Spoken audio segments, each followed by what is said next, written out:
Hello বন্ধুরা, আপনারা দেখছেন self help aid world YouTube channel. বন্ধুরা, 2024 লোকসভার ভোট, এই ভোটের আগেই পশ্চিমবঙ্গের মুখ্যমন্ত্রী মমতা ব্যানার্জি মহিলাদের জন্য এক বিরাট বড় প্রকল্পের ঘোষণা করলেন। এই প্রকল্পের মাধ্যমে রাজ্যের গরিব এবং ধনী মহিলারা প্রতি মাসে 9,000 টাকা করে পেয়ে যাবেন সরাসরি ব্যাংকের অ্যাকাউন্টে। রেশন কার্ড, আধার কার্ড এবং ব্যাংকের অ্যাকাউন্ট থাকলেই প্রতি মাসে 9,000 টাকা করে নতুন প্রকল্পের মাধ্যমে পেয়ে যাবেন রাজ্যের মহিলারা। লক্ষ্মীর ভান্ডার প্রকল্পের থেকেও ভালো এই প্রকল্প।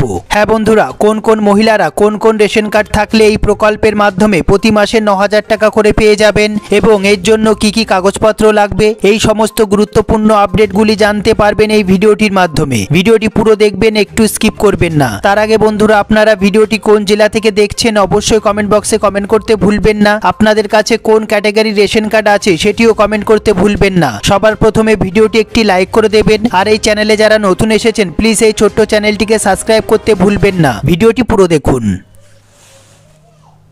সবার প্রথমে দেখে নেব আমরা এই প্রতিবেদনটি। পশ্চিমবঙ্গের নতুন প্রকল্পে প্রতিদিন পাবেন 300 টাকা। সেবাসুখী প্রকল্প নিয়ে আসা হয়েছে রাজ্যের মহিলাদের স্বাবলম্বী করে তোলার জন্য এবং অর্থনৈতিক দিক দিয়ে আরও শক্তিশালী করে তোলার জন্য। কেন্দ্র থেকে রাজ্য সব সরকারই মহিলাদের জন্য অনেক প্রকল্প এনেছে। এই সব প্রকল্পগুলির মধ্যে রাজ্য সরকারের একটি প্রকল্প খুব জনপ্রিয় হয়েছে, তা হলো লক্ষ্মীর ভান্ডার প্রকল্প। এই প্রকল্পের মাধ্যমে সরকার মহিলাদের হাতে 500 থেকে 1,000 টাকা করে তুলে দেয় প্রতি মাসে। হ্যাঁ বন্ধুরা, তবে এবার রাজ্য সরকার এমন এক সিদ্ধান্ত নিয়েছে যাতে মহিলাদের জীবন আমূল পরিবর্তন হতে চলেছে। এখন থেকে মহিলাদের শুধুমাত্র 500 বা 1,000 টাকা ঢুকবে না, তাদের অ্যাকাউন্টে 9,000 টাকা পর্যন্ত ঢুকতে পারে। তবে এই কথা শুনে আপনি অবাক হচ্ছেন, আসলে রাজ্য সরকার একটি নতুন প্রকল্প এনেছে যেটি শুধুমাত্র রাজ্যের মহিলাদের জন্য।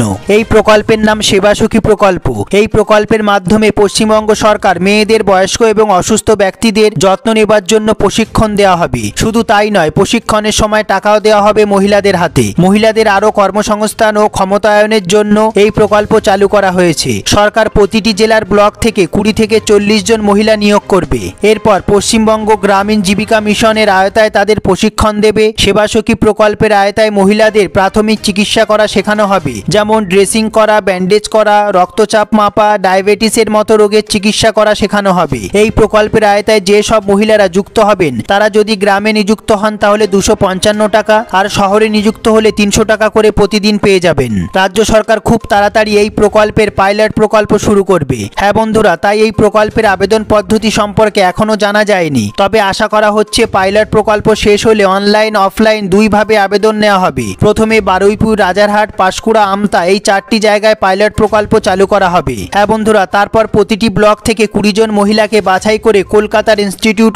অফ জেরন্টোলজিতে প্রশিক্ষণ দেওয়া হবে। মহিলারা প্রতি মাসে 7,650 টাকা এবং শহর অঞ্চলে দৈনিক 300 টাকা, অর্থাৎ প্রতি মাসে 9,000 টাকা করে ভাতা পাবেন। হ্যাঁ বন্ধুরা, একটি সফল পাইলট প্রকল্পের পরে সেবাসখী প্রকল্পের অধীনে আরো মহিলাদের নিয়োগ এবং প্রশিক্ষণ দেওয়া হবে। এই প্রকল্প অর্থাৎ সেবাসখী প্রকল্প সম্বন্ধে আপনাদের যদি কোনো জিজ্ঞাসা থাকে, যদি কোনো প্রশ্ন থেকে থাকে, অবশ্যই কমেন্ট বক্সে কমেন্ট করতে ভুলবেন না। সবার প্রথমে ভিডিওটি একটি লাইক করে দেবেন, আর এই চ্যানেলে যারা নতুন এসেছেন প্লিজ এই ছোট্ট চ্যানেলটিকে সাবস্ক্রাইব করতে ভুলবেন না এরকম গুরুত্বপূর্ণ আপডেটগুলি সবার আগে জানতে। সবার প্রথমে বন্ধুরা, আপনাদের কোন ক্যাটাগরি রেশন কার্ড এবং আপনারা কোন ব্লকে থাকেন অবশ্যই কমেন্ট বক্সে কমেন্ট করতে ভুলবেন না। ভিডিওটি পুরো দেখার জন্য অসংখ্য ধন্যবাদ।